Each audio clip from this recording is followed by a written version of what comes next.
And welcome back, guys. I know it's been a fair few couple of weeks since the last update with the Project XG build, but I'm pleased to say we are close to the end. My plan was not to show you every step of the way we're doing this build, but actually showcasing big chunks in one time. So today it's a big chunk or a big leap forwards.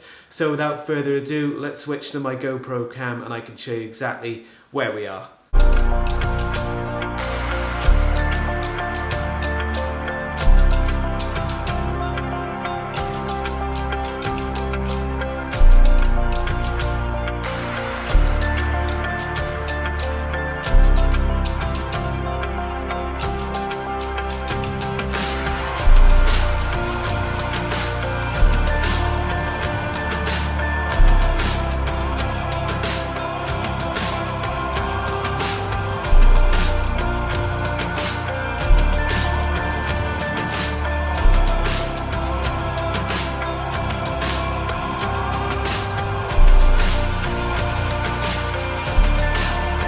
Okay, so the first issue we had, you guys will remember that frame, we stripped it back, I got back to the rear rails and it was just awful, and I'm sure I'll be sticking up some pictures or video footage for you guys to see that again.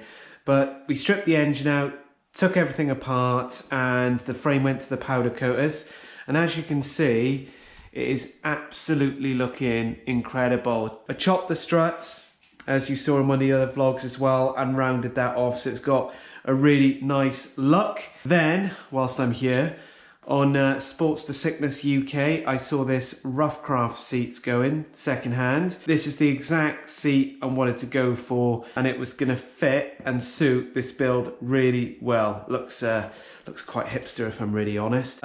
What else happened? So, took off the derby cover, took off the chain inspection here, cover, and then took off the covers here, rocker covers, and then I'm going to show you exactly with the rocker covers and all this stuff, we had those powder coated as well. So let's get this box of goodies out. Derby cover, had that powder coated, so that'll sit really nicely then there, and then had the yoke stand, powder coated,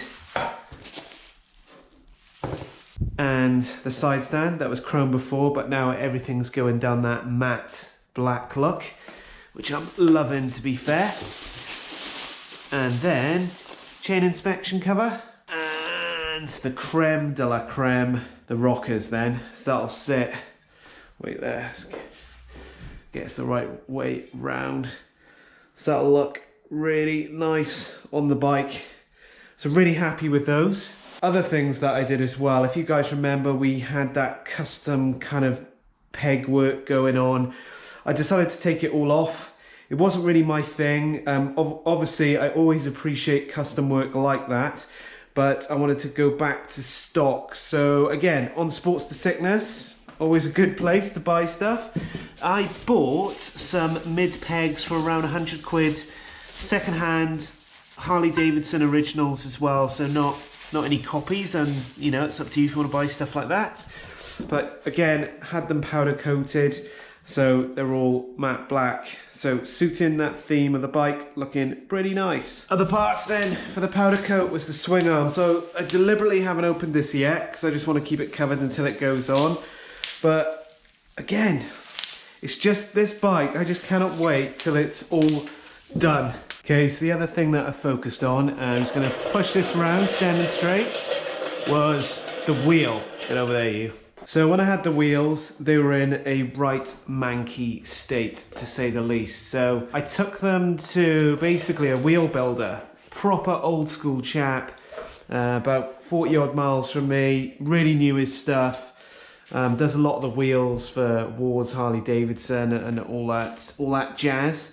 And he had a look at my wheels and he said, look, if I'm going to do this properly, it's going to cost you a minimum of 650 quid. So, oh, that was a bit of a stinger for me. And even with that 650 quid, that wasn't giving me the utopia of what I wanted to do. So originally, I just wanted the whole thing black. And for me to do that, that was going to cost, wait for it, £1,000. So for 650 quid, he was going to polish my hubs, change the spokes, change the nipples. They were really good quality. and then basically buff the rim. So from my perspective, I thought, you know what, you just need to get some elbow grease and a bit of advice. So some clever so-and-so said to me, get yourself one of these, just a Brillo pad. It's really soft. It's not, you know, it's not like wire wool or anything. It's not that abrasive. And I literally cut a strip.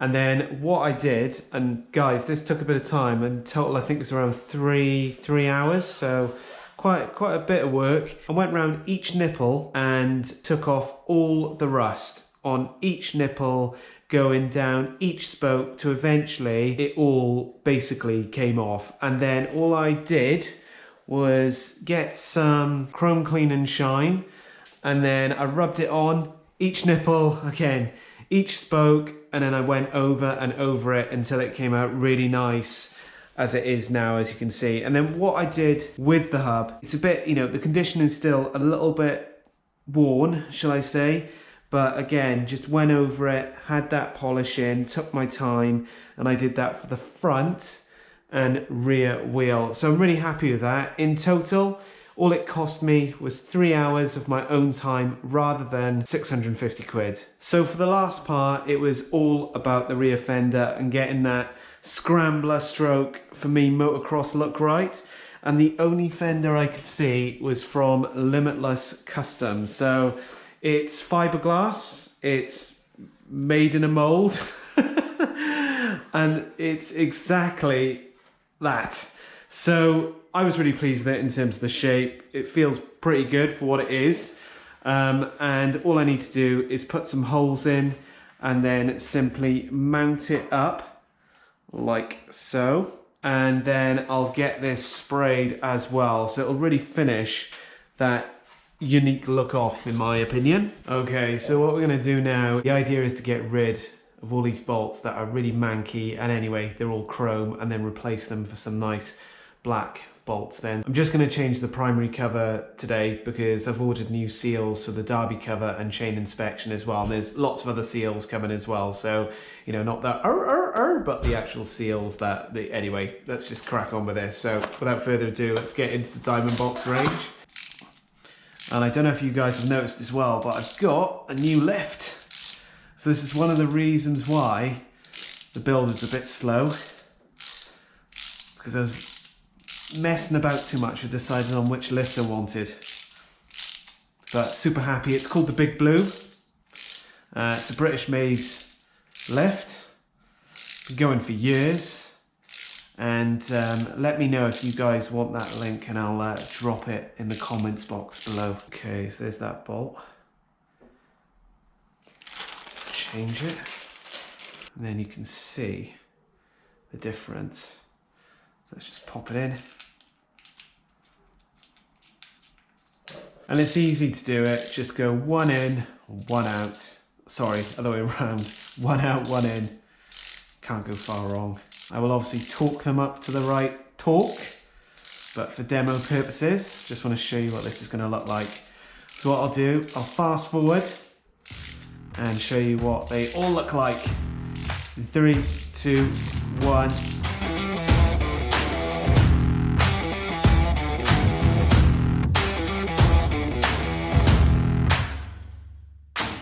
Trying to think, the other stuff that I've got for the bike is this. So first up, can't wait to stick this on. So the RSD tracker bar, got this second hand off a buddy.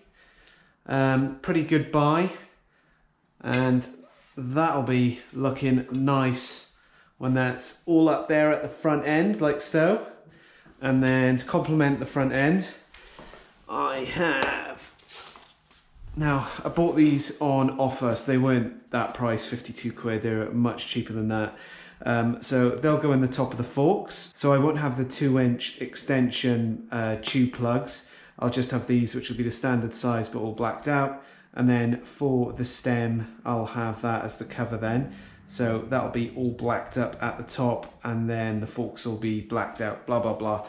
So this bike, I tell you what guys, when it's all done, it's going to be looking very good. Okay, so that's a bit of a whistle-stop tour in terms of the build. We've got to replace all the seals and a couple of the bearings as well on the bike, so that will all be done on Tuesday next week. So I'm going to try and vlog as much of that as possible and compile it into another big update then for you guys. So we're getting closer to finishing off this build. Hope you're liking what you're seeing at the moment. It's definitely been a journey so far. It's definitely been, in some cases, more than I wanted to chew off, but it's all about the learning, right? Anyway guys, catch you on the flip side. All the best, Motonewbrider.